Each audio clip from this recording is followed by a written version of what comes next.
Come on.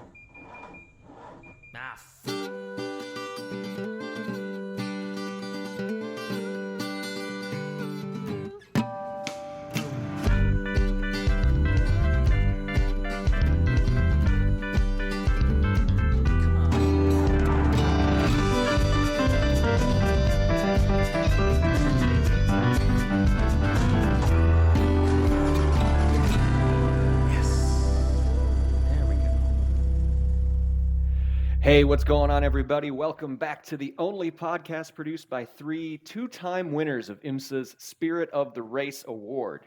You're tuned into the Check Engine Podcast. We're hosted on Spotify and streamed worldwide on all of your favorite platforms. Nick, Andrew, and Tristan are back behind the microphones for yet another episode. What's happening, fellas? I mean, we should be asking you. You were at the big event, the event of events, the very exciting race, of course, a week ago. Yeah, it's weird that they've already had another race since then. Yeah, right. Well, yeah, of course. So, I mean, you're the one to ask what's up, right? But I think, I mean, there's nothing new for me. I lead a very boring life. Oh, come on. Nebraska's hopping this time of year, isn't it? Well, yeah. Are there grasshoppers? A couple. I think it's too hot for them. It is just been unbelievably hot here. We're already in like dire drought conditions. Yeah, we have been also quite hot and dry here. Just ask Rob Haswell every morning. Who's Rob Haswell? Yeah. The Fox 6 meteorologist, Rob Haswell. I feel like it's weird for you to make a local news. Whatever. We'll talk about that. That's a personal thing. We'll talk about that later. We'll talk about that offline. Yeah. They'll deal with you later. That's right. Hashtag weathercast. I mean, yeah, we're good. Everything's good. Oh, okay. Good. Tristan, everything good with you? Yes. We have our foot on the gas for the house hunt. Unsuccessful so far, but it is happening, at least. And yes. Can I give you a pro tip? Sure. Find someone you play basketball with and ask him if he's selling a house. Does that work with other sports or activities? Because I don't play basketball. No. Sorry. Sure. Any team activity thing. I'm out of luck then.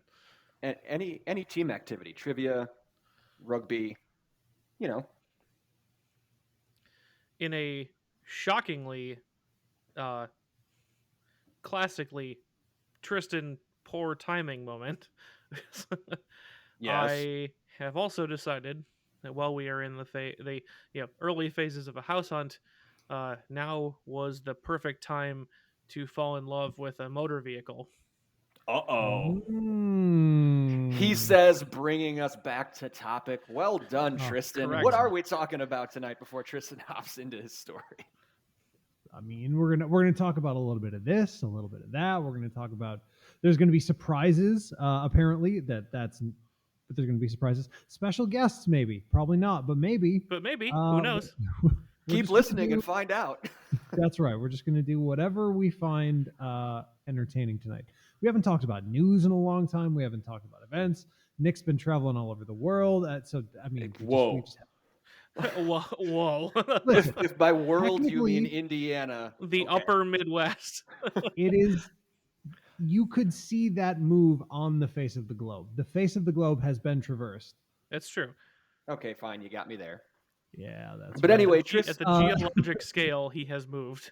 It is right. hashtag open episode, and Tristan is in love with a car. Tell us more. Oh, the best part is not a car. Check your messages. This is my Andrew got a little tip off of this. This is my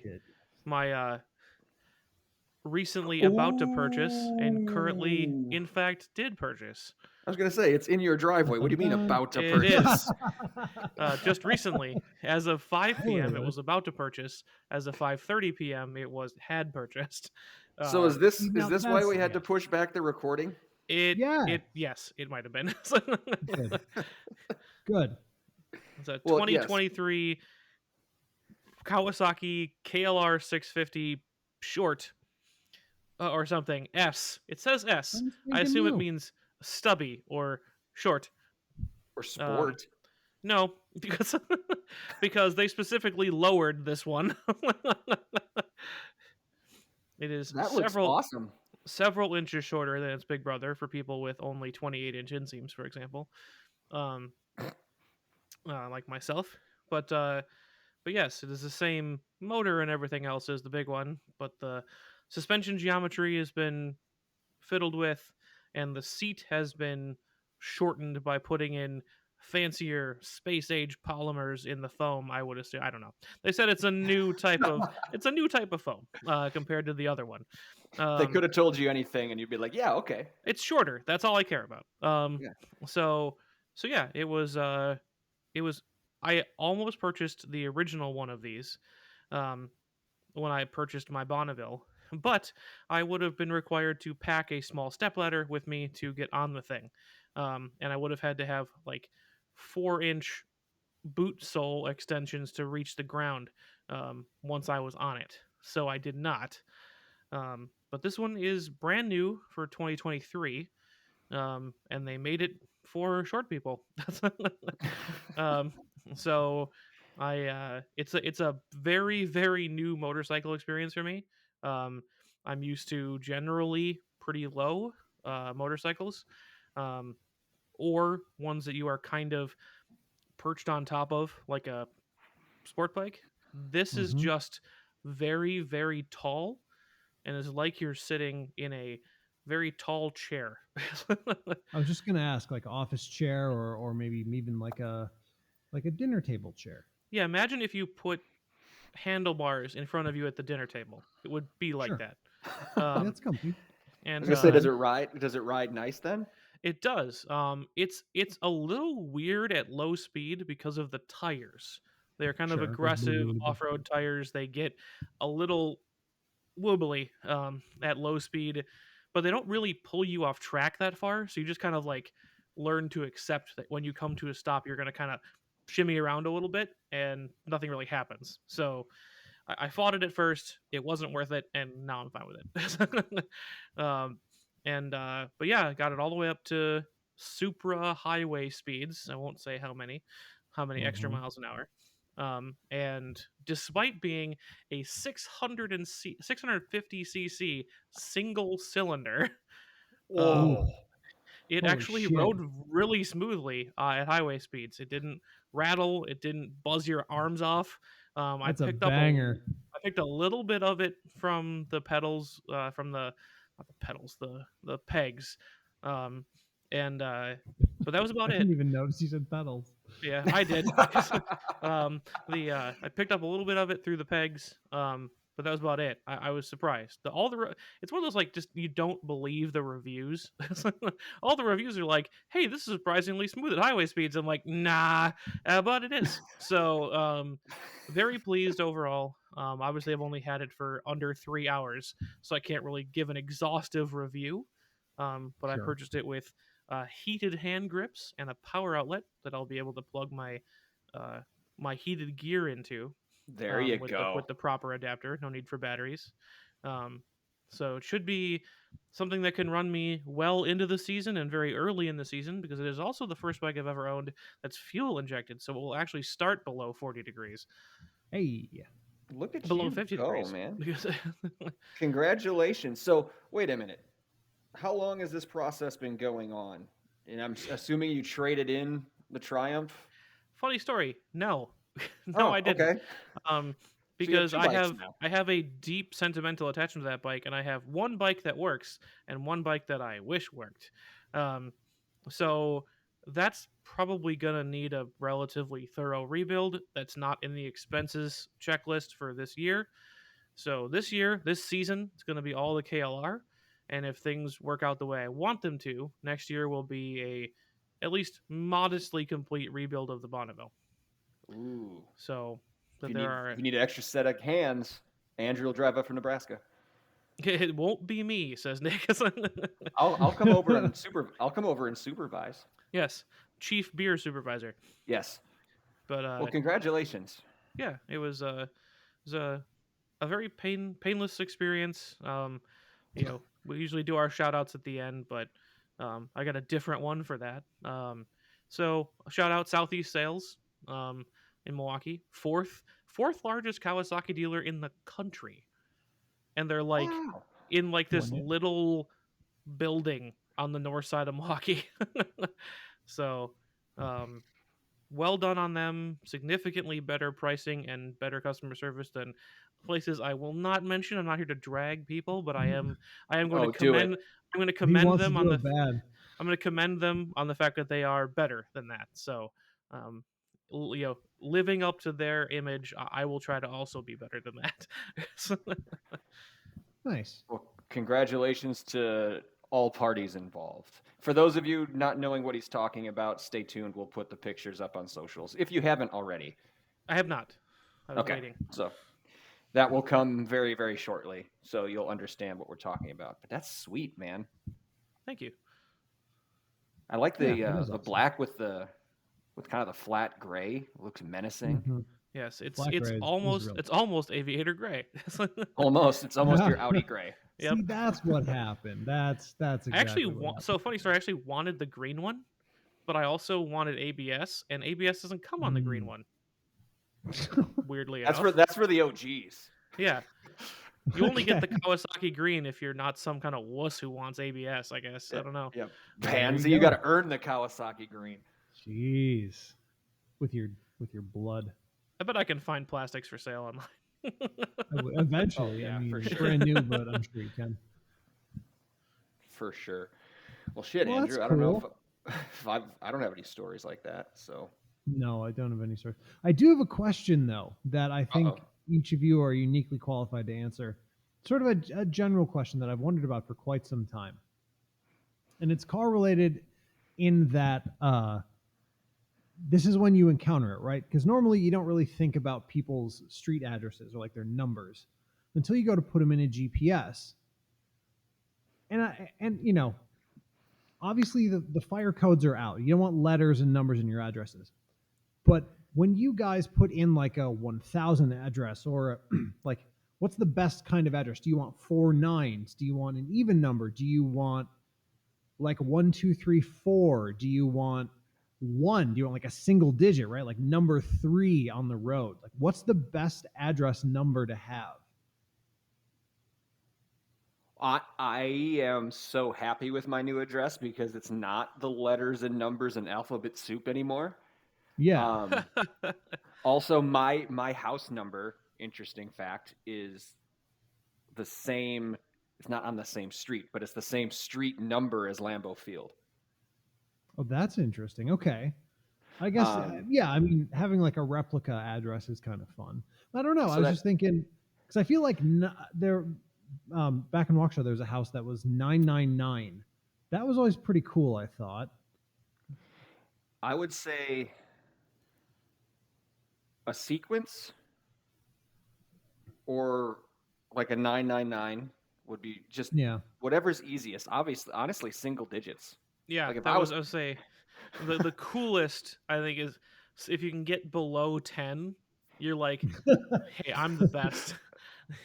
Well, because that's all the corporate offices like in California ever like 1 Apple Way, right? 1 Dell Drive, one infinite loop. Yeah, yep. Yeah, whatever it is. That's pretty sweet. That's pretty good. Yeah, that's more of a flex though if you can do that. Oh, for like sure. I don't know how many homes, like private homes, are 1 anything. If you can get them to recognize your driveway as a street, you can make it. Yeah. Yeah, that's true. Or if you maybe get in real early on the planning. Yeah, the new subdivision. You're like the first one to buy a house. Jeez. Yeah. I typed in addresses starting with a 1 into Google, and all the results are about Bitcoin. What? IDK. Lol. Yeah, I would say if you can't have a single digit, either just a single repeating number or a sequence. And like 1 2 3 is kind of overdone. Like I saw somebody who had a 567 address, and I was like, yeah, that's cool. 891. Oh, damn it. No, I was gonna say 890. Okay, all right. To null. Well, Sure. and then you can, shorten it as you talk to someone. I live on 890. 890. Ugh. Don't say that to me. I don't want to ship things to 890 and do the math. The mental gymnastics. I had a How is math that teacher gymnastics? who would get so mad about people saying I like that 890 or like I'm trying to think of exactly, like 1215 for 1215 or phone numbers. When people are phone numbers like, it's and the last four are 3048. It's like, hold on. So wait, so threes, okay. Why just say 3048? Or the big one, and he would stop class every time anyone did this and draw it on the fucking board. If someone said the answer is 4508, he'd be like, no, you can't say that. O is a letter. 0, and he did the 0 with the strike through. 0 is a number. There's no number O. It's like, well, you're right. I would just say not every time. Just to piss him off. Yeah. Love. 4509. Go tennis. He's a weird guy. 45 love 9. Love 9. Yeah. God. There's no number O. Remember that one, guys. Trot that one out next time someone gives you their phone number. It'll make you really popular. People will love you. There's no number O. # episode title. Timestamp it, Tristan. Oh, that's just that. Even that as an episode title annoys me. That guy. Oh, unbelievable. Anyways, so I mean that was only tangentially correlated, but that is something I've been meaning to ask you guys for a long time because it's one of the few times I ever think about it is in the car going to a new address. Yeah, my old address didn't exist on Google Maps. No. Ooh, nope. Spicy. And to probably half the people I would order online from.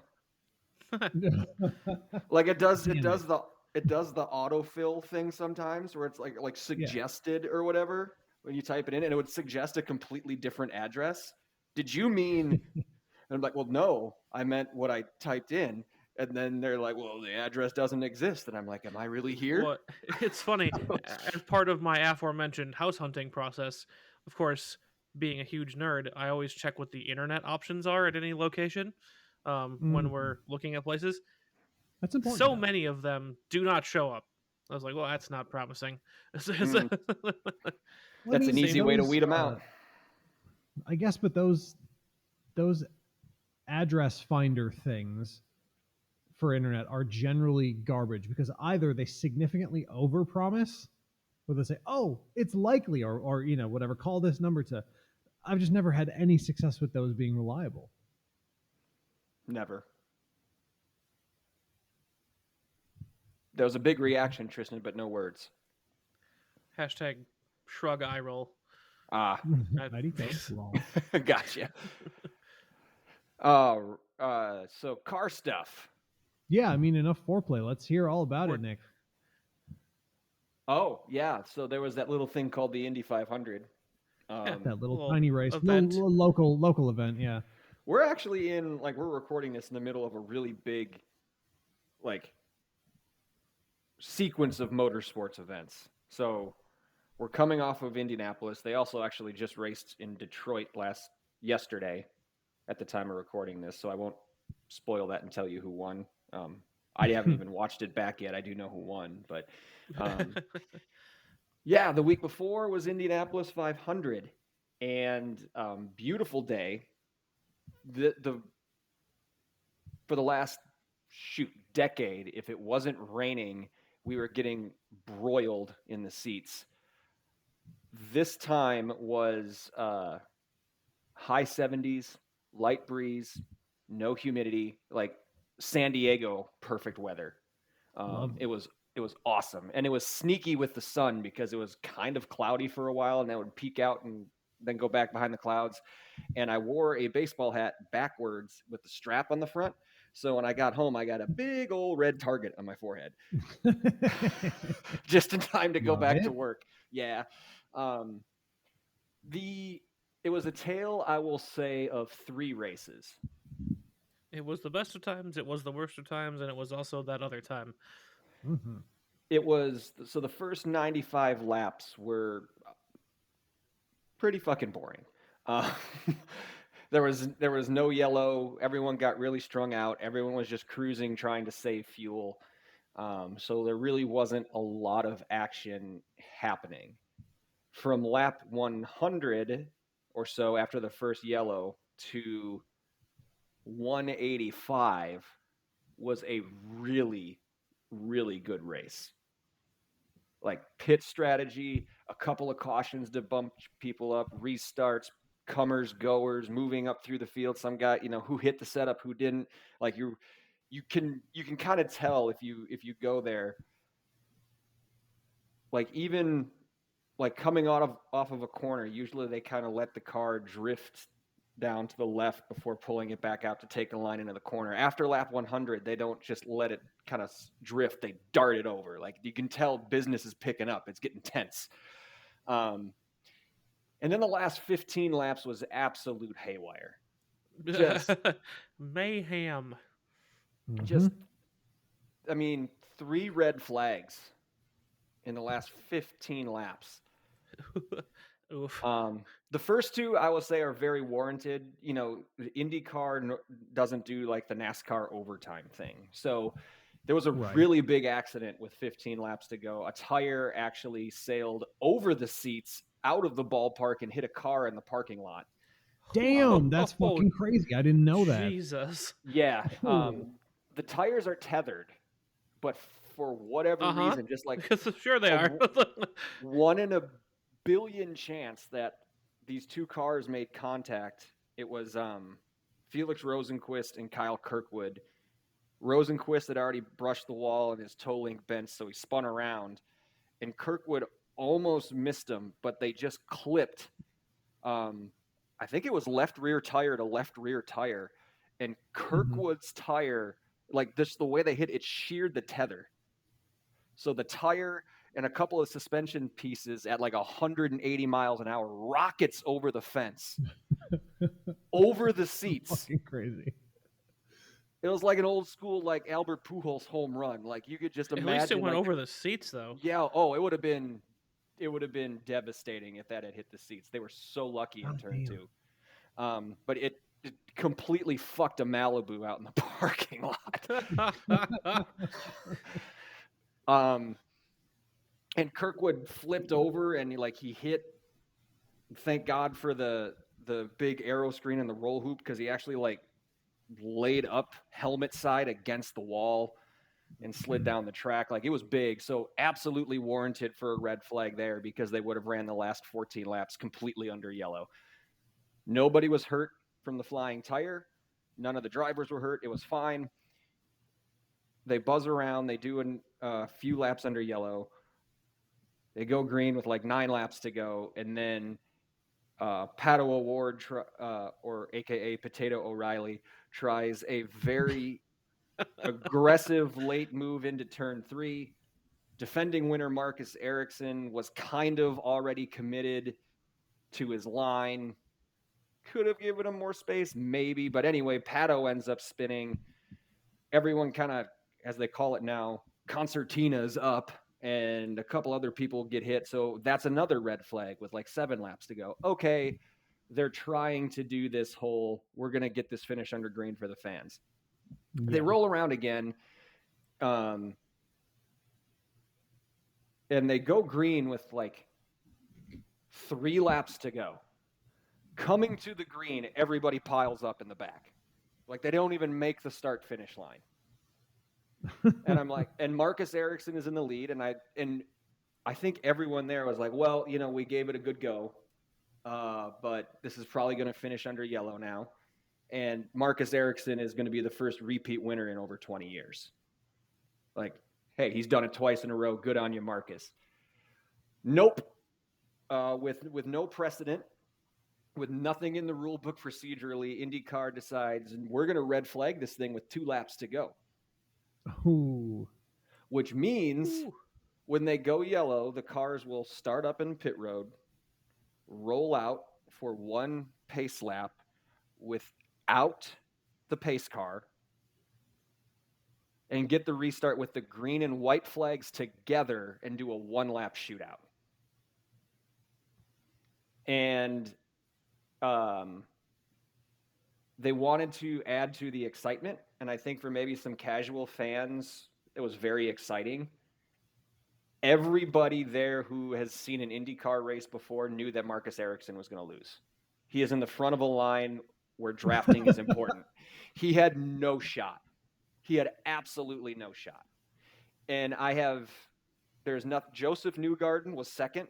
Sure enough, he made a pass down the backstretch that Ericsson couldn't defend, and he won the race. I have no problem with Joseph Newgarden winning. He's one of the best drivers probably by the time he retires in the history of the sport. He's already a 2-time champion. He's won twice this year, including Indy. Like, blonde-haired, blue-eyed, Penske perfect American, like, media, like, dream for any sponsor. Like, great. I have no problem with Joseph Newgarden. Penske perfect, but he hadn't won the 500. He had not. He was going to eventually. It was going to matter of time. It was only a matter of time. Like, he's too good not to get at least one of these. And I can't win for losing. If you follow his stuff on social media, he and his teammate, or on YouTube, he and his teammate Scott McLaughlin do this series called Bus Bros. It's hilarious. So, like, it was a popular win. Congrats to Newgarden, but I just have this feeling, like this kind of icky feeling in my gut, like it shouldn't have ended that way. Like and people disagree. My dad and I got into a big argument on Monday when we went over there. We got back into town and we went over for a cookout, and he's like, "That was amazing." I'm like, "That was kind of bullshit." See, all right, it wasn't. I'm totally on your dad's side. I think IndyCar just showed every single racing series how to handle problematic ends of races, which have frankly plagued the sport and every sport, as we talked about kind of earlier in the year. Imagine if F1 had done that.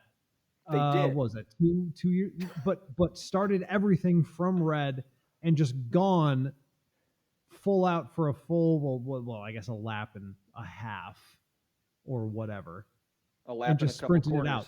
Stopped everyone, not let people through, none of this fiddle fuckery. Stopped it, put everyone in order, and rolled them out again. Which is, to be honest, part of what they were criticized for not doing. Like, I think this is the clear best solution. So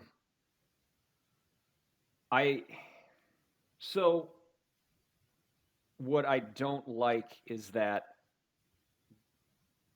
they just made it up as they went. Like, yeah, but the problem with the F1 race was that they didn't follow a procedure, and that was why everyone was so mad. Like, there was a certain procedure in place that they didn't follow. Here, there was nothing. Like, there's nothing in the rule book that says what happens if there's a yellow with 2 laps to go. They're not going to extend the race. They're not going to do the infinite NASCAR overtime thing because IndyCar teams only get a certain amount of fuel, and they're all going to run out. Like, you can't just keep doing it. So this is never going to be awful, and no one likes it. This is never going to be the Indianapolis 500 and 2.5. It's always going to be the Indianapolis 500. Yeah, but sometimes races end under yellow, man, and I have no problem with the other 2 red flags. They did that was all fine and well, but when you position yourself when a yellow comes out with 2 laps to go at lap 198, even if they would have reset it and done 2 laps, so Ericsson would have at least had a chance. Like, I see what you're saying. Everybody else, who all the people I race karts against are all texting me as this is going on saying, really, this is fucked up. Like, come on. This is embarrassing. Like, this is... Okay. There's all of that. But let me present this argument. This was way more badass. I don't think it was. I think it was great. Listen, no one wants anything other for a race. No one wants anything more than one hell of a last 2 lap sprint, right? You want the drama and you want this, that. But 2, you sure, really not want 1. the end of any race. Well, yeah, but You know what I'm saying? They did the best they could with what. If the back of the pack hadn't screwed it up, they would have had a great. They would have had a laps. phenomenal finish. They would have had a phenomenal 3-lap dash. But they didn't. So this is when life gives you shit, make shit aid, right? That's the saying. I think it's lemons. Like when life gives you lemons. Yeah. Like when life gives you lemons, make shit aid. I never heard that one. Yeah, that makes sense though. But no, I just think this is better. The 1 lap thing, I totally understand that as a very specific quibble for what they did. Throwing out the rule book and just doing something cool is very badass. I appreciate that. I think that's the way more things should be done. And I think that this kind of race finish is just more exciting. I mean, I'm thinking Michelin Tire when we were at Road America in, was that 2019, where it was just a slop fest, and was that under yellow? They went green on the last lap. Like that is so great. But I will say this, is it the rarity that makes it so exciting? Like if this were to happen 4 or 5 times a racing season, does it then become bullshit by virtue of the fact that you're doing this all the time? And like Nick points out, it does disadvantage the people in the lead. It just does, especially on a track like Indy, especially when in racing where, well, the air is so important. You know what I mean? Right. The draft. I feel like with so road important. cars, you have a stronger case for it to matter less. Maybe even in NASCAR, but which is really why the Road well. America situation you mentioned, Andrew, was different. Like that was good because they had 4 miles, multiple braking zones, all of that to try to sort themselves out. It wasn't coming from a red. They were under yellow the whole time. Right. It was. There's been so much talk lately. I think we've probably talked about this on the podcast before, like how in big moments, in big sporting events, name it, NFL, NBA, Indy 500, Formula One, officials are having too much influence on an outcome late. And I feel like that's what happened here. Yeah, it's not necessarily like it's like quote unquote illegal or anything, but it's just like they're exerting their influence at weird times. It doesn't seem to throw a game or a race or anything, but it's just like, well, we should talk about the NBA then. Well, yeah, I don't talk about the NBA. I don't watch that. So there will be slight adjacent talk of the NBA coming up in a little bit, but for a different reason. But anyway, go ahead, Tristan. Yeah. Oh, I'm saying that they exert influence where it's not necessary, and that causes weird outcomes. Not what other than apparently whatever's happening in the NBA. It doesn't seem to be specifically on purpose to throw games or anything, but it's like that was a weird time to do anything, much less something for one team or the other, Yeah, and again, I'll say there is absolutely nothing against Joseph Newgarden winning the race. And the point that my dad tried to make was like, well, it was the same situation for everybody. It was the same situation for everybody from Joseph Newgarden on back. It was not the same for Marcus Ericsson. Correct. Yes, that is true. They never tried it before. I personally don't like it. Newgarden's celebration, by the way, I don't know if you guys caught that, was awesome. 11 out of 10. He stopped on the yard of bricks. He climbed out. He did the fist pump thing. His helmet's still on, and he starts running for the fence. And we're like, oh, man, don't do Helio. Don't copy Helio and climb the fence. That's someone else's thing. He finds a gap in the bottom of the fence, slides through it, and goes up into the seats. And he starts moshing with the fans. He dove through the camera. Yeah, so the camera hole or something. Yeah, he slid through the camera hole and went up into the seats. And all the fans were slapping him on the helmet and all this stuff. Like, what kind of, especially if that was your first trip and you just happened to be in that section. Yeah. And here's the winner of the damn race. It's a great mosh pitting with you. What a story. That's awesome. Yeah. That was so cool. So, I don't know. I am strongly on record on this podcast as being anti-officiating, and in general. And I do think it is worth mentioning, because I've been mentioning it whenever sports come up lately. The NBA is the only major sports league to have a federally indicted game fixing scandal with the referees, and one of those referees was refereeing a game with questionable officiating in the last 3 seconds that changed the outcome. Am I saying the NBA is corrupt? Yes, because they provably are. But That's not a but question. this is yeah. The federal government stands with me on this one. You can't dispute it. But anyways, this, I feel like I'm willing to let this slide because it was cool, and maybe that makes me hypocritical, and I'm actually fine with that. I don't know. Yeah, we'll just agree to disagree on it. Again, nothing against the winner. I'll put it this way. I feel icky about it. What if I would be willing to see it happen one more time and judge it based on the outcome of, not necessarily at Indy, right? But I'd be willing to see this happen maybe on like an Indy 500 road course. Sure. And see if it disadvantages the leader in the same way. Because this was a clear disadvantage to the leader. Absolutely true. 100% true. But I don't think I'd have as much of a problem with it. Like Road America, the race they just ran yesterday in Detroit, because there's braking points, there's downshifting, there's a lot of other stuff that can happen over the course of a lap versus Indianapolis, where I'm going to put my foot in the fan and I'm not going to lift because it's the last lap no matter what happens. Mm-hmm. You know, that's just my take. Sounds like Andrew and I can disagree on this one. We can disagree peacefully. I don't think we need to put this to a poll and have Andrew proven wrong like the other time, a few weeks ago. Time. But jury was still out last I heard. So that's that. Look, Indianapolis is still the best weekend of the year. It's better than any holiday. Monday is always a buzzkill because it's like, oh, we got to wait 364 more days for this. Like, it was still awesome. Like, sure. No regrets. It was great. No regrets. But no regrets. Yeah. So we move forward. If we can just stick to the motorsport theme, because there's another big race coming up a few days after this episode will be released. Yes. Normally, what people argue is it's an argument between Indy and this race as what is the biggest race in the world. So the 24 Hours of Le Mans is hitting this Saturday morning.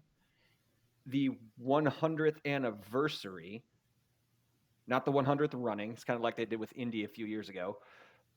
They get to celebrate twice. You get to celebrate twice. Huge top class finally for the first time in ages.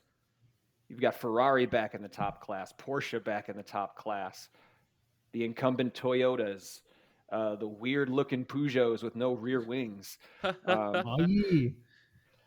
It's the Glickenhaus, the privateer Americans with 2 cars in the top class, the Cadillacs from IMSA. And honestly, I've been so busy. Personally, I haven't watched a lot of the IMSA stuff this year, so it's going to be a really good opportunity for me to see in depth a lot of these cars and watch some of this racing for once. It's going to be awesome. I'm very excited. Yeah, I will. Yeah, very much the same for me. Huge GT field. There is no GT Pro anymore. They're all Pro-Am on the GT side. Because most of the factory GT teams left to do the top class, the hypercar. So they just eliminated the class. But there's still going to be, 56 cars there between 3 classes plus 1 invitational car, which I know Tristan wanted to talk about. So hopefully that teed you up, Tristan. Well, we all did. Yeah, we all did. Yeah, I mean, I think all of us. I think we all did. I was just urging. I was just urging that we hold it for the podcast. Sure, that's true. That's fair. Nick, who wants to start? Nick, give us the technical details: drivers, vehicle, all that stuff. So yeah, sure. So this is essentially a promotional effort for It's NASCAR's 75th anniversary this year. It's the 100th anniversary of Le Mans. So For the last year or so, Hendrick Motorsports, one of the top teams in NASCAR, Kyle Larson runs for him, Jeff Gordon used to, Jimmy Johnson used to, has been prepping essentially a NASCAR Cup car with modifications. They put actual working headlights in it, except instead of stickers. They put side view mirrors on it. They put extra little fender flary things on the front and the rear. They put a sequential gearbox in it, like a 6-speed instead of a 4-speed. And they're essentially taking a modified NASCAR Cup car and running it as the quote unquote like innovative Garage 56 entry at Le Mans this year. So there is no class it belongs to. They're racing nobody. Yep, it's basically just an exposition. It's an exposition demonstration car with some really big names in it. The aforementioned Jimmy Johnson is going to be one of the 3 drivers. Tristan, one of your favorites from back in the day in the Audi turbo diesel days, Mike Rockenfeller is going to be the 2nd driver, and F1 Mr. Le Mans.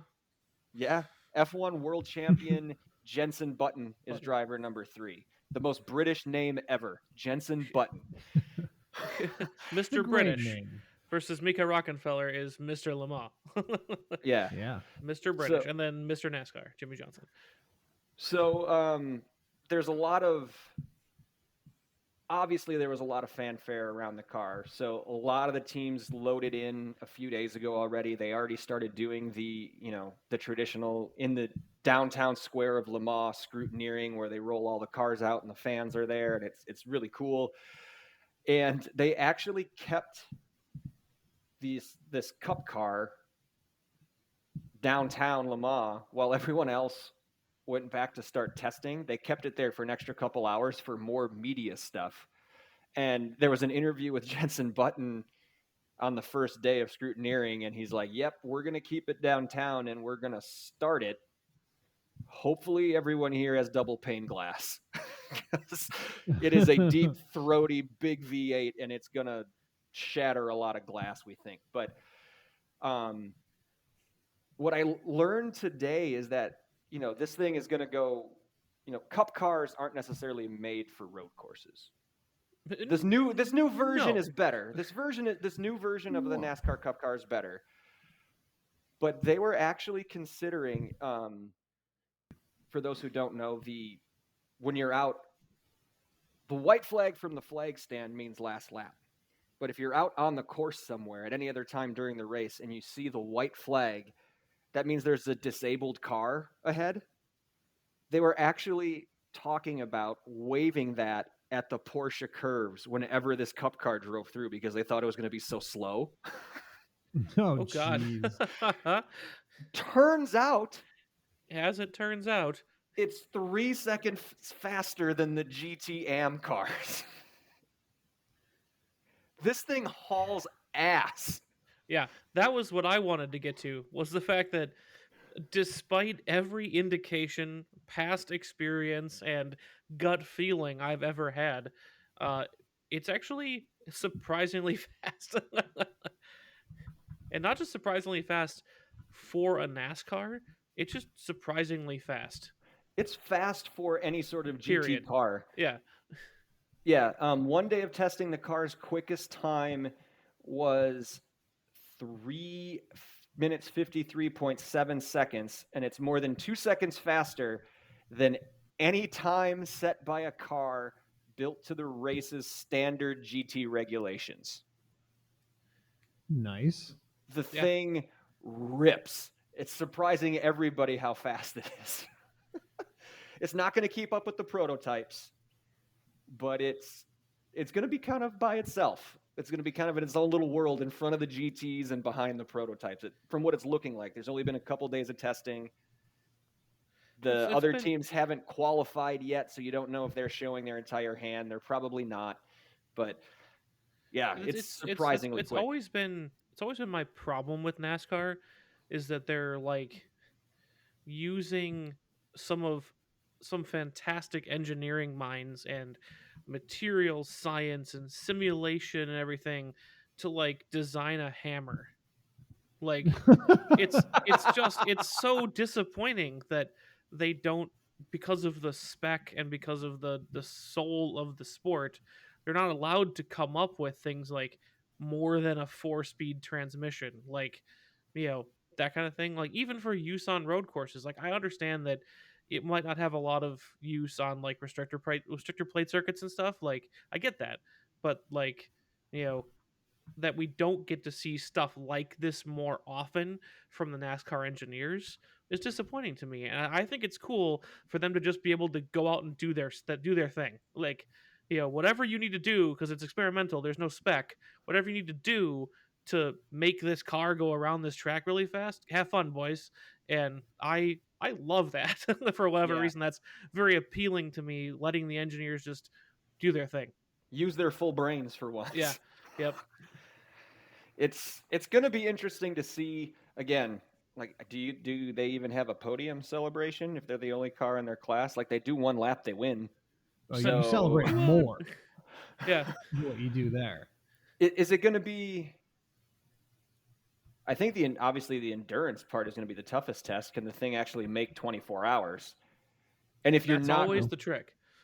And if you're not racing it against anybody, how hard do you fight to keep it running with mechanical errors? I mean, the ideal scenario here, right, is that they just run it basically trouble-free.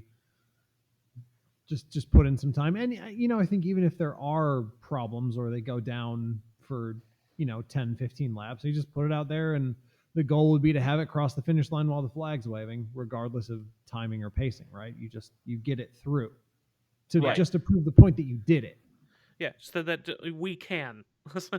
Right, exactly. Yeah. Yep. Yeah, it's weird. It looks out of place. It sounds out of place. It's really funny looking at it compared to the other cars out there. The looks specifically, like the sound. We'll get to that in a minute because I got another great Le Mans sound I want to talk about. But like looking at it on the track with the hypercars behind it, and the hypercars are like this much lower. Yes, like that's what I totally just. I think you guys are getting fooled by trick photography. They're photographing it next to the prototypes, and they're like, this car is large, and it's like, bro, I can see the 911 RSR behind it. It's not that much bigger than that car. I can see it. It's right there. It's narrower. It might be longer, but what are we doing here? I don't know. It's taller.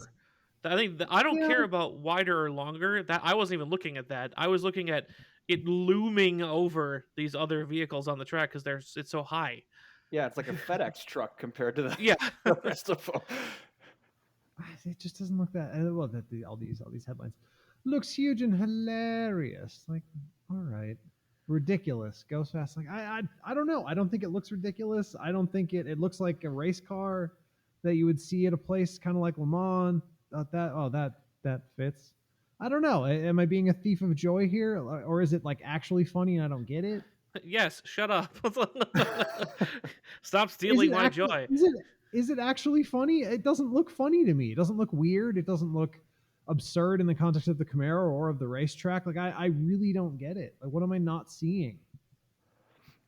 I think it looks, compared to the rest of the cars that are racing around, if you were to just see it by itself and it's in a vacuum, no, it's a cool looking souped up Camaro. Just in the context of issue, like I'm just looking at pictures and I need to see it. Like I don't get it. Yeah, I think it's versus the other cars on track. It looks really, I wouldn't say goofy or funny like in like making fun of its sense, but like in a joyous, like this thing is hilariously interesting type of way. Like, how are they going to do this? It's more like. Is there any footage of it on track? Right there, on footage on track. I'm just going to run this in the background while we talk about this. So, I mean, I think it looks awesome. I think it's the sickest looking Camaro of all time. I mean, we've liked the Camaro around here for a hot minute. We've sure. stand. And I think this one just looks more awesome. I don't know. I don't have the only problem I had with the Camaro's looks was when they moved the bow tie logo up that one time and it made it look like it had like a big droop snout. That was silly. I don't know why they did that. That still was a mistake. Yeah, but other than that, like, no, the Camaro's a good-looking car. And this isn't a bad-looking car. I think it's way different compared to the pieces of machinery around it is all. That thing is fucking scooting. I know, it's so fast. I'm just watching this on-track action. I don't care about an interview. Get out of here, Jensen. Show me car. No, but he's the most British. He is the most British. By the way, the headlights on this thing are awesome. Yes. They're just a ton of really ultra bright LEDs, but they look really cool. Crammed in a box. And how cool is it for someone like a Jensen Button or a Jimmy Johnson who have accomplished pretty much everything they've ever set out to do in motorsport, right? Jimmy, 7-time NASCAR champion. Jensen's an F1 world champion. They're retired now. They're doing some broadcasting. Jimmy tried a little IndyCar a couple years ago. They're doing all this stuff, and you want to run this really goofy ass, awesome, souped up Camaro at Le Mans, not racing against anybody just for the fun of it? Hell yeah, we do. Let's go do it. Like, I think that's cool. I think maybe it's my IMSA eyes. This does not look silly on track next to the prototypes in motion either. I don't think. I think for me, what looks silly is the fact, like, what they did to the Cup car. It's not necessarily it's not even necessarily in comparison to the other cars out there. It's like they just glued mirrors and some winglets on it and like put LEDs in a box and shoved them under the hood to make headlights.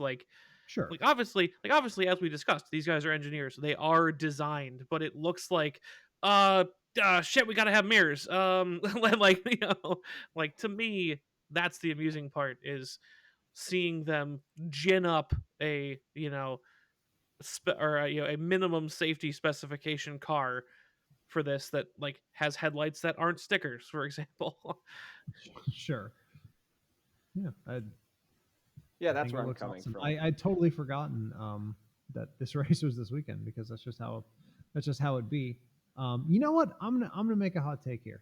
The Astons with the big downforce generators on the back continue to look more ridiculous than this Camaro does. Well, that rear diffuser on the Aston is a little overboard. Thank you.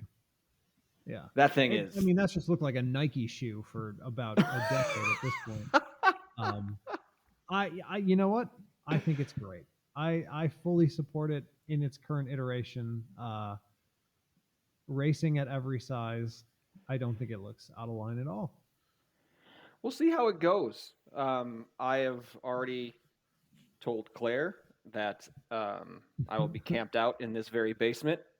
You won't see me for those 24 hours. Tristan, I think you and your lovely bride will make your way over here at some point. Yes, I will make it over there for a significant portion of it. I will possibly return home for a few hours to sleep. Maybe not. We'll see how it goes. I may just fall asleep in a chair. But I don't know that at this age I'm going to stay up the whole time. I'm tired all the time. But we will give it a shot. And my mom is in town, so I do have to be awake to like bid adieu on Sunday. So. Sure. And then Jessica and Claire can hang out while our eyeballs fall out watching race cars. Yes. It's going to be good. And the other piece, when I was mentioned that we're going to get to the NBA, is a weird announcement came out from the race organizers at Le Mans. Yeah, I just saw this. LeBron James is going to be the honorary starter. Why? Exactly. Okay. On one hand, great. Probably the biggest sports star in the world outside of like Messi, right? Or Ronaldo. I have a theory. He's going to start a racing team. Probably. And then on the other hand, it's like, at what point, like, yeah, why? Like, why would you need There's LeBron Jordan racing. LeBron is also 100 years old.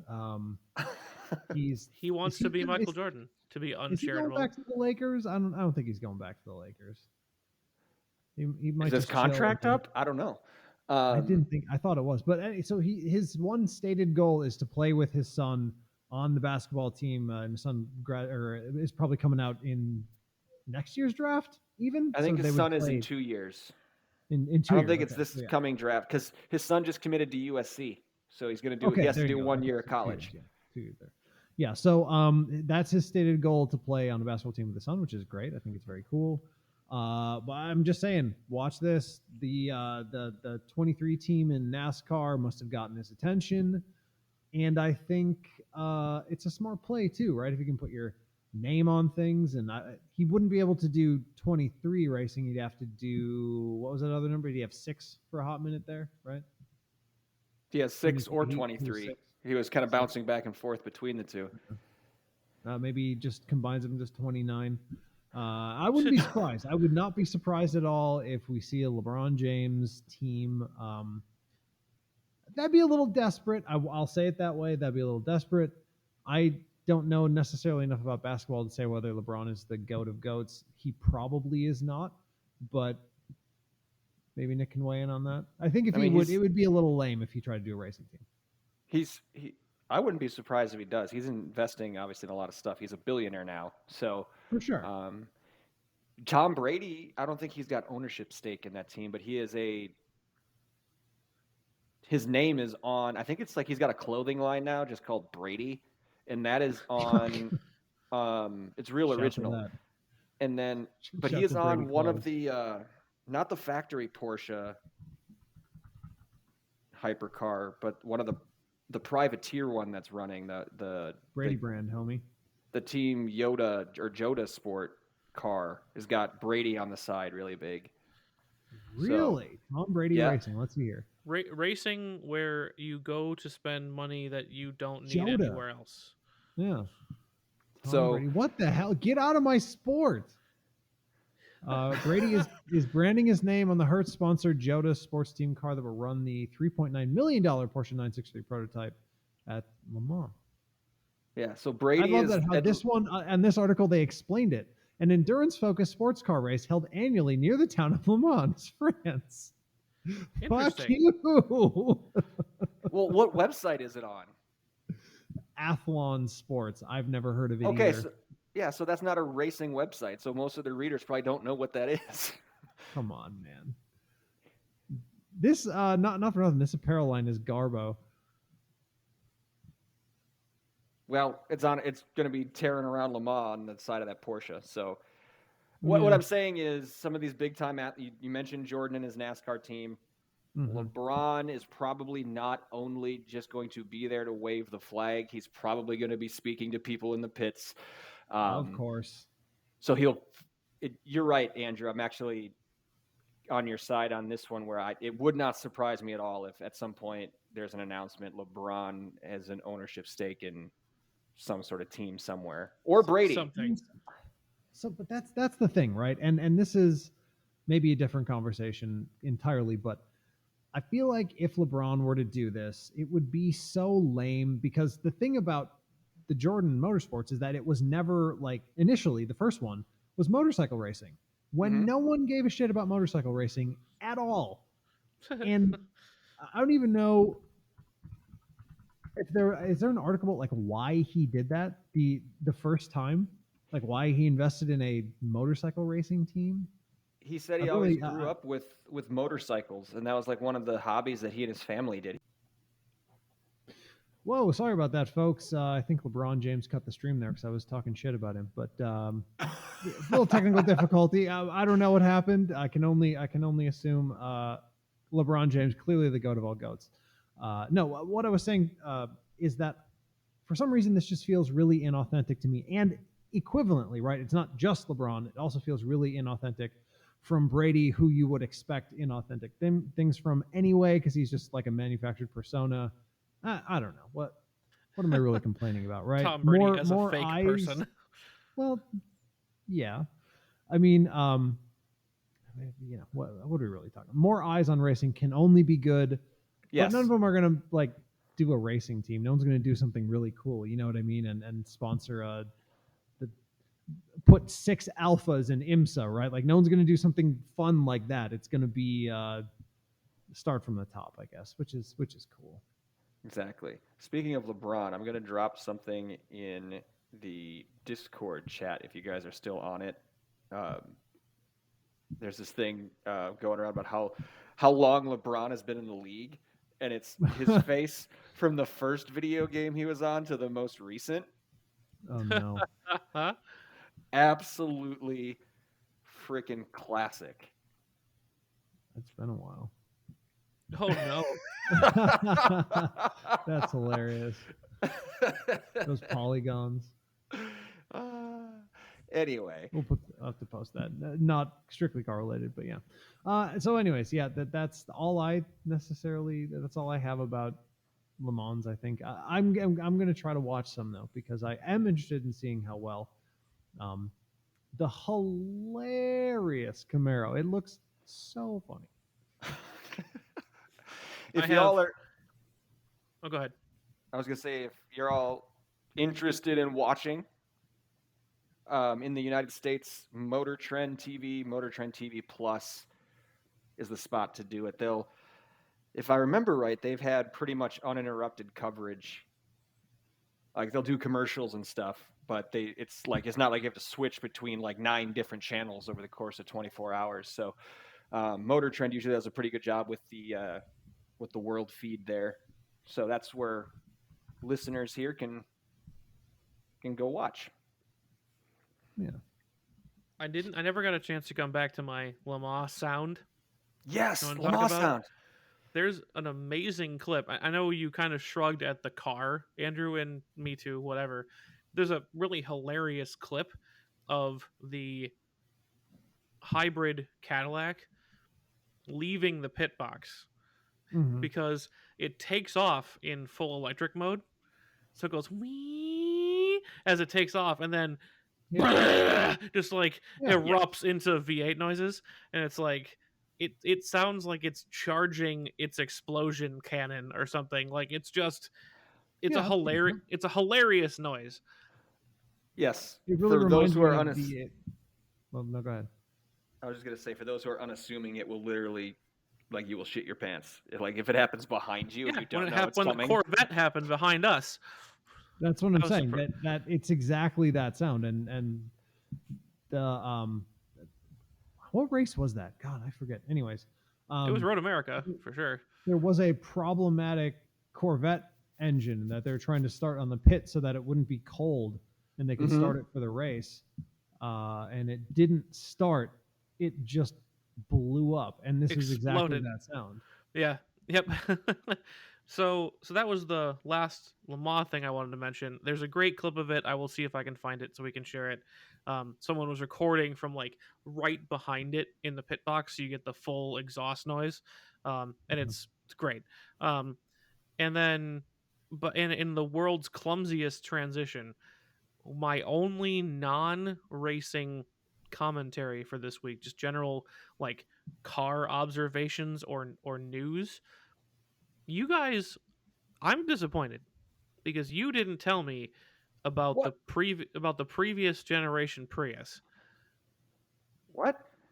What do you mean? Did you know that someone in the design department like dropped their soda bottle on the clay model and they just let that go to production? What? No, that is a lie. That is a fake story, but it's what it looks like. If you Google the 2022 Prius, look at the back of the 2022 Prius. It looks like somebody just dropped something on. Like I was like, oh man, something fucked up that Prius. Oh, never mind. That was the 2022. I was actually thinking the one before that. They announced with that weird Super Bowl commercial. That one was super ugly. Yes. 2022 is Garbo. I am loving the current gen Prius. I think it looks 2023. Yeah. It actually looks good. But the 2022, if you look at it from the back, it's like it looks like they fixed the glass, but like somebody dropped a steel beam on the trunk. Yeah. Like, it's the weirdest thing, and I don't know how I had missed that until like 2 days ago. Speaking of Priuses, that was a genius segue to. I just hate how shit like this gets covered, and it just really bothers me. Motor Trend headlined an article about the GR, the performance maniacs over at Toyota. They're going to do a GR Prius because why the hell would they not do that? Why not? And their headline is this: a high performance Toyota GR Prius hybrid? Really? Really? Yes, you fucking idiot. Andrew Beckford, fuck you. Yes. Obviously, yes. What are you talking about? Why are you whining about this? Clearly they would do this. Shut up. Shut up. How about that? Really, so it's like AMG made a high performance A series. Really? Like, yeah, that's what they do. They're insane. But it's just like, why would they not do this? The Prius is, I mean, I think you can make the argument the Prius still is the flagship international model for all of Toyota.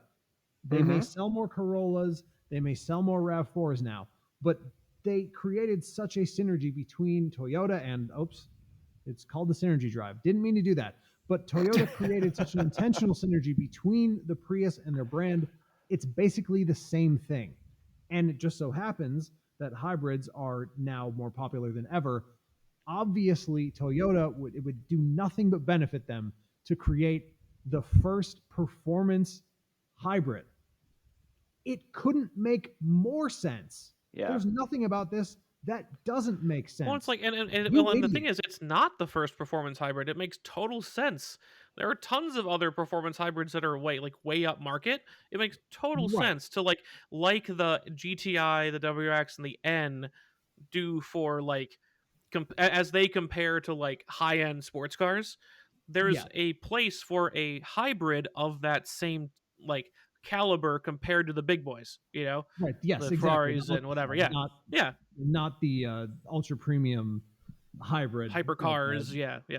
The smallest electric motor tied into a Lamborghini. Not that. Right. Not really a hybrid. A Prius, a one power drill motor. Exactly. Exactly. But a Prius with the cachet that it has, and by the way, it also now looks badass, creating something. And I mean, what do we think this will really be, right?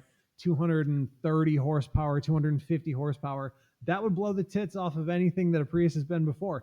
That's all they need to do, right? They just need to crest 200 basically, and then call it a performance model and put the GR branding on it. Hopefully they'll do better. But it's like, why do car people always do this? The obvious choice? Really? Yes. No more brown wagons. Shut up. Be smarter. Shut up. It makes me so esteeming mad. So esteeming mad. Made. M-A-E-D. Yeah, the Mega Man made. I don't know why. It just really bothers me. And I guess this is what you have to do, right? You have to attract the right comment crowd or something, to make the waves on social media. This is what you have to drive traffic. Drive traffic. Garbo. It's just Garbo. Yeah, they got you, Andrew. You looked at it. Well, accidentally though, because I clicked on an article about the GR, and then it came up in recommended or something. So their data won't show it's an accident. It'll just show that you clicked. So I know, and good on this guy, I guess, for being dumb enough or cowardly enough to just print what he was told, or he truly believes this and doesn't really see the logic in it. It's inherently logical. Oh shit! Speaking of really fast cars, I saw a Tesla Model S Plaid for the first time ever. Really? It looks like a Tesla Model S. It says Plaid on the back. $15,000 for that. Yep. Plaid. But remember, for the it word goes plaid. really fast in a straight line. What a deal. Speaking of Tesla, we haven't had a good Tesla ragging session for a while. Oh God, no. But oh boy, do you see the 100 gigabytes of data that got leaked to a German news outlet? Ooh, what Ooh, kind really? of stuff? Reports of over 2,400 self-acceleration issues and Oh, yeah. more than Oh, sure. 1,500 braking problems. 2,400 self-acceleration issues and 1,500 braking problems, including 139 reports of unintentional emergency braking and 383 reports of phantom stops from false collision warnings. While some drivers safely gained control of their vehicle, others ended up in a ditch, hit walls, or crashed into oncoming vehicles because of these responses. It also People can't make a car. the document also outlines Tesla's policies when responding to these issues and suggests that Tesla likes to keep its vehicle's data under wraps. For each incident, there are bullet points for the technical review, quote unquote. The employees who enter this review into the system regularly make it clear that the report is for internal use only. Um, Each entry also contains the note in bold print that the information, if at all, may only be passed on verbally to the customer. Do not copy and paste the report below into an email, text message, or leave it in a voicemail. It has to be handed directly to them. And vehicle data should also not be released without permission. If, despite the advice, an involvement of a lawyer cannot be prevented, then this must be recorded as well. Interesting. I mean, listen, I know. Like, I never having heard any of this data, I know that already. Yes. This is the most least surprising thing we've talked about tonight. Yeah. I will say, you know what? Okay. The first numbers are pretty shocking. 2,400 and 1,500 respectively, acceleration and braking over 7 years. Shockingly high. Given that ideally, this technology is being used in the single-digit percentage of the amount of time people are driving. That would be Tesla's suggested use case, right? You should almost never be using this. Right. Because it's not full self-driving. But then, 139 unintentional emergency stops, 183 phantom stops. Not that bad. Could be worse. Could always be worse. Yes. I mean, I guess you'd have to check that against the number of Teslas that have been purchased. Obviously, I don't know what that looks like in that number. Yes, obviously they want to keep the data under wraps. The way they get around releasing information, of course, is always very interesting to me. Vehicle data should not be. I'd be willing to bet the language for the vehicle data probably includes cannot be released without permission. And involvement of a lawyer cannot be prevented. That's funny. If there's a threat of a lawsuit, you have to record it, but you don't have to release the data. That's pretty shitty. That's deeply shitty. And I don't know how it compares to other data policies of other companies. I will say, like when I worked at Apple, the policy was if someone threatens you with a lawsuit, that conversation is over. Right, exactly. At that point, you hand them a card for the legal department and you walk away. Because I am not the legal department. I put that in my notes that they threatened to sue me, and I walk away and never talk to them again until they talk to the legal department. I would imagine that's similar, right? That would be smart. That part is kind of the only part. It's like, yeah, that makes sense. I mean, yeah. The interesting thing to me, or the more interesting thing, is whether or, and I don't know if this data was included, but there have been reports over the past couple of years that autopilot turns itself off in crash situations. That's what I want to know about. That's the technical review stuff I want to know. There's no way to necessarily prove it, but if you look on Twitter, and we've cited a bunch of different specific tweets and other things here on this podcast, there's something that goes on in certain circumstances involving autopilot where it turns off and reports as off after a crash where it was being used before the crash. What is the reason? No one knows.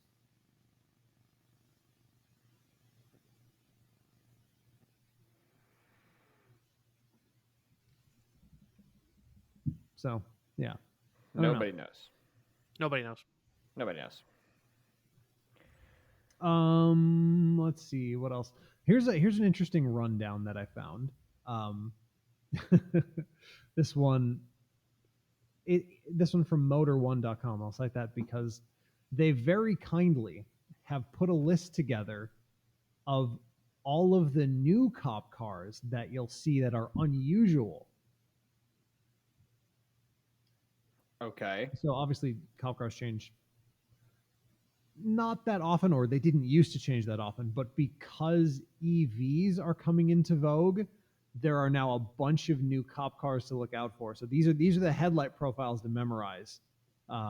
Chevy Blazer. There's now going to be a Chevy Blazer EV cop car. Chevy Bolt cop car, kind of hilarious. Oh wow. And then an eternal classic, the Chevy Express. We all know yes, that. Of course. Chevy Silverado, Chevy Tahoe. We all know the Tahoe. Yep. But I guess now the new versions are the weird like cut in headlight type action. I haven't seen one of these on the road yet. Dodge still humping away at the corpse of the Charger. That still exists. That's real. Dodge Durango. I've seen those. Ford Expedition. Ford Explorer, obviously very common. See those everywhere. The Ford Lightning F-150, different headlights from the F-150, which is also a police car. Then the Ford Mustang Mach-E, which is kind of interesting as a police car. That feels like like a fancy police department one. You know what I mean? That's the show car. I feel like, yeah, I don't know. Right. Ford Transit, Ram 1500, and that is it for this list. I don't know if that's all the cop cars that are made, but those are the newer ones. The Transit cop car in particular gives me a chuckle. Yeah. Well, I mean, that's for transporting, I guess. But I see. You know, they make it, basically what that means is they make a version that you can put police on the side. They also make them as corners vans and a ton of other things, right? It's just available as, I don't know what they'd call it, like emergency fleet. Yeah, authorized, anything that would be acceptable to drive through an authorized vehicles only U-turn on the highway. Right. Yeah. Exactly that. And 3 roof heights and 3 body lengths. 3 body lengths. Wow. So, yeah, I mean that's kind of all I got. That's all the. Yeah. All the want to talk about the Tesla thing? How appalled I was with the 2022 Prius, and a few things about Le Mans. only thing that that I wanted to bring to the table, I showed or I talked to you guys about this before we went live here, is that I saw my first real life in person 296 Ferrari the other day. In like a gunmetal gray color, looks way better than the race car. Way better than the race car. So, did it have the racing stripes on it? Did not have the racing stripes. Just it was good. Yeah, it was the good one color on the outside, gray. I think it was chrome wheels and what looked like that like super tan, beige-ish interior. Very low, very sleek. Looks better than in the pictures, and definitely looks better, at least from what I've seen on TV and in pictures of the GT3 version of it. But normally, I mean, I know there's getting to be a lot more money out here in Lake Country outside of Milwaukee, Wisconsin, but this is pretty new. Like, I didn't expect to see one this quick, not at a car show or something like that. So, yeah, that's true. I guess it is pretty fast. Like, it just came out this year. So, that is a brand new car. The only other thing kind of amusing, I saw a license plate. This was before our last recording, and I forgot to bring it up. In Wisconsin, we have 7 characters for our license plate. This plate was P, 5 O's, and an H. Poo. Okay. Wonder how they got that one approved. Okay. That's a lovable Disney character. Yeah, yes, that's correct. Winnie the Pooh. I thought it was funny. Soccer announcer voice. Winnie the Pooh. Go. I thought it was funny. I had a chuckle on my ride home from work. Anything else we want to talk to on the open episode, or do we want to close it off? I think we're good. Yeah, I can wrap it up. Let's see. We went a pretty long time, so yeah, we should probably close it off. Before we let you get out of here, we got to remind you how to get a hold of us on social media. You can find us on Facebook by looking up Check Engine Podcast. Andrew, where can they find us on Twitter? Check Engine Pod. I almost posted on Twitter the other day, and I was like, I accidentally ended up here. I don't want to post anything. Great story. That's it. Carry on. Tristan, where can they find us on Instagram? Also at Check Engine Pod. All right. We're also on Mastodon at Check Engine Podcast at mastodon.social.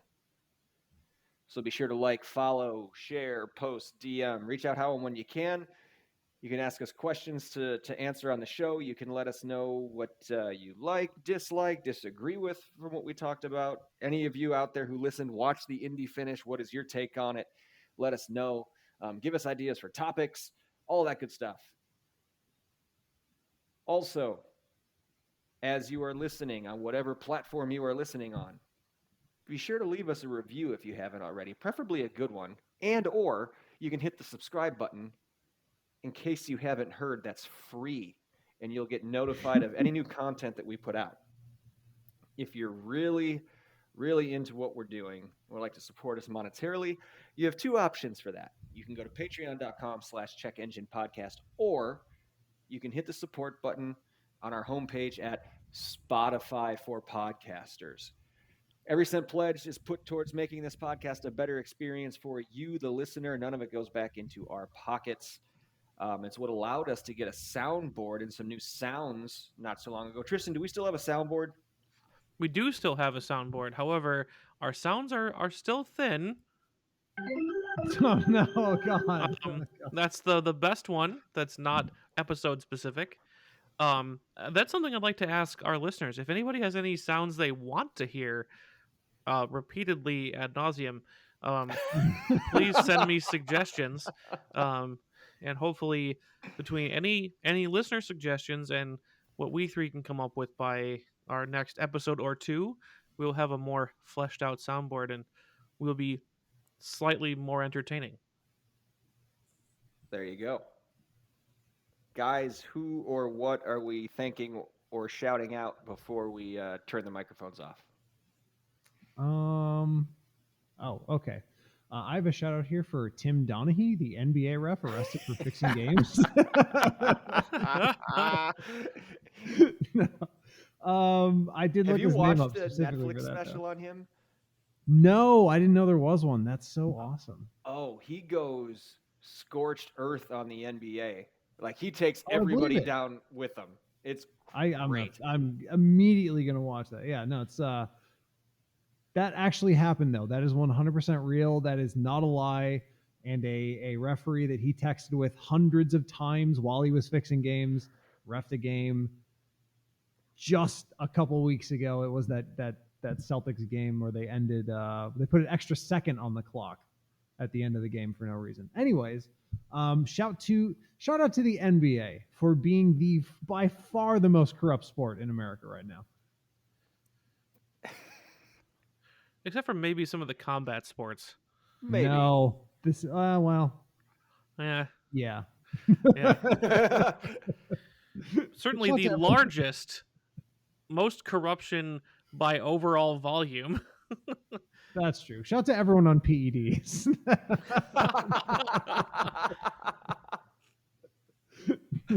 That'll work. I'll keep that one. There you go. Tristan, what about you? I am going to not take the easy way out this time. It's specific, but thank my wife for letting me annoy the absolute shit out of her, um, trying to decide if I wanted to buy this motorcycle, and then saying yes to buying the motorcycle, even when we had some cost overruns um, that were not planned for. But despite being in the middle of house hunting, knowing that in your words, Andrew, the worst time will be the only time. So if we're short a couple $1,000s from what we wanted to put on our down payment, we'll find the perfect house and make an offer and it'll actually take. So I'm hoping that superstitiously this motorcycle is the totem to home ownership. If not, at least it's fun. So so thank you though. Seriously, more seriously. Thank you. It was something that I was missing deeply in my existence, being able to go out for a motorcycle ride, and I've been having struggles the previous 3 seasons keeping the Bonneville running despite significant expenditure of time and treasure. And so having this brand new, under warranty, very reliable, very fun motorcycle means a lot to me. And I know that she knows it means a lot to me. So despite not understanding why this needed to happen right now, she said yes. Well, there you go. Nice. I don't know if I want to do this shout out because I don't want to make my co-host look bad, potentially.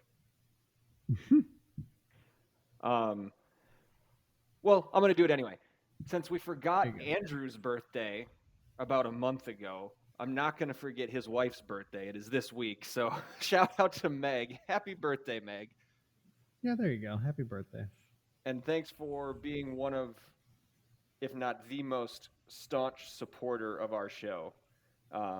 Fair. Absolute top fan. Shares everything we post.